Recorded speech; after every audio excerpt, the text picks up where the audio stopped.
How can you believe something you don't know? Well, the word know is slightly ambiguous there. Perhaps it's better, since you've asked about science, to ask the question, how can you believe something you don't understand? You believe so many things you don't understand. Do you understand consciousness? Do you believe in it? I suspect most of you do. Do you believe in gravity? Yes? Nobody understands it. Do you believe in energy? Yes? Nobody understands energy. We believe in masses of things we don't completely understand. I even believe in my wife. I don't completely understand her. We've only been married 50 years, but I still don't completely understand her. You see, the point is this, and it is a very important thing to grasp. I know enough to trust my wife. I don't know everything. I know enough to trust God, but I don't know everything.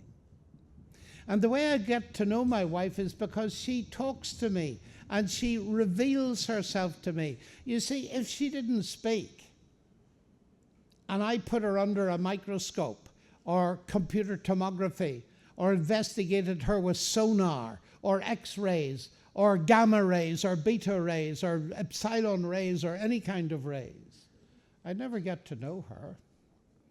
Get to know a lot about her from a point of view of physics, but I wouldn't get to know her. I can only get to know her if she reveals herself. That's the way we get to know people, isn't it? And this is the wonderful thing about the Christian faith.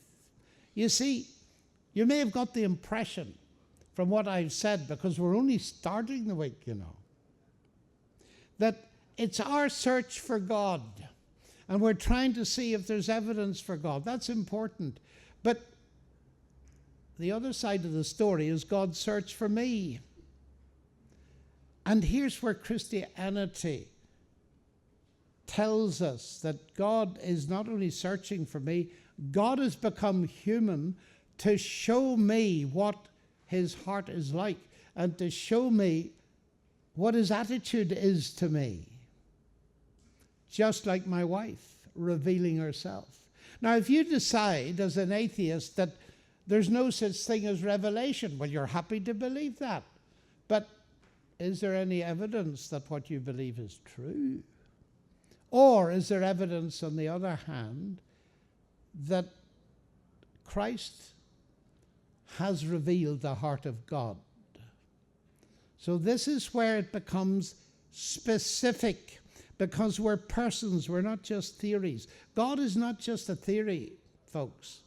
God is a person, and we relate to persons on a much more sophisticated level than we will relate to theories. There are theories about God. They're very important.